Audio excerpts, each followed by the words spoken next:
Well, I'm Alan Dale from Gale Force Winds. It's an absolute pleasure to be here in Toronto, Ontario. I love when organizations come together and share ideas, and that's exactly what we're seeing here with the National Association of Career Colleges and the Career Colleges of Ontario. Everybody coming together, share best practices, and even some things that might have went wrong and pitfalls to look out for, but it's everybody collaborating, and that's such a fun place to be. And the conversations I've had already today have taken me across this great country of ours, and it's wonderful to be talking to people that are truly making a difference. And I'd like to introduce our next guest. Michael is the CEO of NACC, and I want to tell you, he understands the importance of getting the message out about all the great things that are happening here. Michael, tell me a little bit about what you're experiencing here in this conference so far. First off, before I get started, do you ever have a day where you're not excited? Not many, no. You are one of the excitable happiest guy. human beings I've ever had the pleasure of working with. You and Jerry have made such a great difference for our sector in getting out there and helping us tell those stories. So I'm excited to be here for a couple of days. We've got a great sold-out conference with Career Colleges Ontario and ourselves here in Toronto, and just excited. I love hearing the stories. I love meeting the students. I love meeting the instructors. We've got a pre-session going on that was sold out today talking about how do we help with financial aid for students to make sure they're well taken care of. I'm as excited as you are to be here, and that's saying something. You know, Michael, it's amazing when you get into conversations with the folks here at the career colleges, how they look at student education so differently. They try so hard to break down all the barriers for students to enter into their education programs, into their colleges. They make it very easy to join and come along on the journey. But they also then put instructors in front of them with real life experience, experienced people that go in front of those students and then stay with them on graduation, help them get a job and stay with them on a journey of lifelong learning.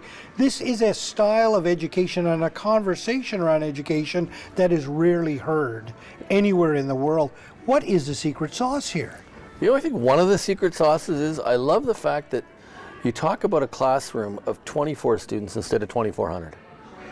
So when you talk about that personal touch to getting in the door and getting a student going, getting them on success, and you talk about the end career, think about that classroom with 24 students or 12 students. The hands-on time with an instructor, and then going into a workplace, going in somewhere and getting those hands-on skills development. When you walk into a job, you're job ready.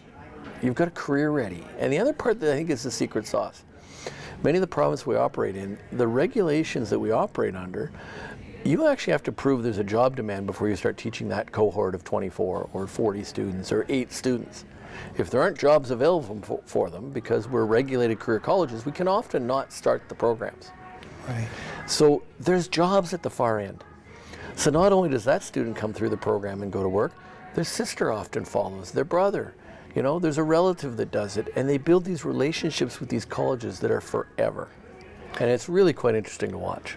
I want to pull on that a little bit. I mean, what you've described there is an ability to listen to industry, listen to government, understand the direction they're going, and then adapt to that need and create programming that responds to it, and you perfectly close the loop. Talk to me about the importance of that cycle of continuously listening. Yeah, that's what they have to do, and the instructors that come in have lived it in real life. They've worked for 20 years, they've worked for 30 years, and now they've decided I'm going to give back and become an instructor. Sometimes it's a younger instructor who's just taken on and started to work on it, is also practicing at the same time, some practice of work, whether it's welding or being a PSW, continuing care aide in healthcare. That personal experience that they bring into the classroom is just so crucial. One of the folks I spoke with there earlier today talked about the importance of networking at an event like this. It's one thing to get all the sort of structured lectures and the like, but it's that networking piece, learning from one another in a different style of setting, maybe removed from the day-to-day grind of your college and all of that, and stepping away and then sort of sharing your ideas. Talk to me about that. It's crucial to what we do, but it's interesting. We're spending a lot of time talking to people about when it's online learning, how do you build that networking skills? How do you bring people together? when you're online as well, because sometimes they come to the school once in a while. Sometimes they'll take their whole program online from across the country. So how do you make sure they develop relationships with the other students, with the instructors, with the people they need to get to know, to develop those skills? You and I have no problem sitting in front of a microphone and talking. One of the great things that comes out of these programs is that people learn how to network. They come out of their own self. They become just a little bit more communicative. And that's one of the things that I really enjoy watching. Yeah, and then of course the sharing ideas across provinces. I mean, that's so crucial, and there's not many organizations and associations that have that, an ability to share so broadly across our nation. And that's a powerful thing. It's very powerful. It works really well, and we see colleges from British Columbia cooperating with one from New Brunswick to build a new program. And what's always in the background, and we talked about this earlier, there's an employer in the background. There's an employer waiting for that job, or helping make that student, or making sure that that program meets their needs. And the closer the colleges get to those employers. We spent some time on our board of directors this morning talking about the Living Classrooms program here in Ontario. And how do you make sure that program works within our program so that the students are getting what they need? We spent an hour this morning talking about the need to, what's the right practical time spent in a program? Is it at the end? Is it the start? Is it the middle? Is it a balance of coming back and forth in and out of the program? That's what our colleges can do, because they're small, they're nimble, and they're agile. Yeah, can I pull on that for a second too, right? Almost every single person I've talked to have built in the experiential learning. It's baked into all of the programs. So vitally important, where everybody is struggling in academia to find that experiential learning. You guys seem to get it. Yeah. And now you're tweaking it to find out where it should fit and how often. And COVID made us all go online and do it different. So we're in Ontario today, perfect example. We could not train online in Ontario until COVID, and they went, okay, can you? And they all figured it out, got going. Now we can keep doing it, but we're working on that balance of making sure the students feel part of the college, feel part of the program, feel part of their student group too.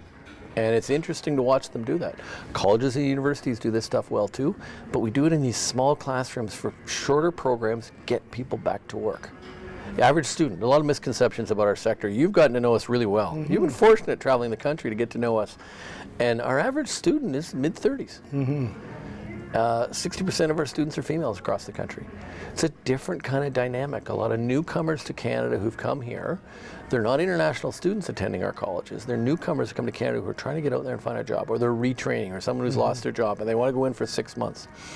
We've got a great new partnership with CompTIA that teaches cybersecurity skills, and we think that thing's just going to be so much fun. Again, I mean, there's so much to sort of talk about here, right? Whether it's a newcomer to Canada or a domestic student in transition, trying to find that it's a big tent here. There's a space for everybody in here. But I also love the way the innovation that's at play here all the time, looking for better ways, looking for more creative ways, cybersecurity, looking for ways to respond to those challenges. It's a very innovative space. And that's because employers are asking us. They're knocking on our door saying, I need 80 of these, I need 40 of these, I need 32 of these people. Right. So we build the program to meet the need, and here's the key. The people don't understand. We're a heavily regulated sector by the provinces that we operate in. Heavily regulated. We're not trying to change that.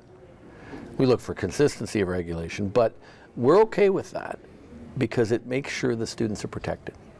You know, Michael, you're at the helm of this thing as a CEO. What are cheerleader. I'm going with cheerleader this week. I think it's a better title for it. What are you excited about over the horizon? What is it? What's one thing that says, oh, I can't wait? There's this CompTIA partnership of what we can do around cybersecurity training. Okay. We can't do enough of it. It could be someone taking one little course to protect their organization against threats, to see things and put their hand up, or it could be the longer term programs that are going on. For me, it's the way our theme of the conference, Stronger Together. With business, with enterprise, with Career Colleges Ontario and the National Association, with all of our principals, we're stronger together by working together. So I'm excited to see that come together. We sold the event out for us, so that's a big deal. And we're really, really excited to see where this goes.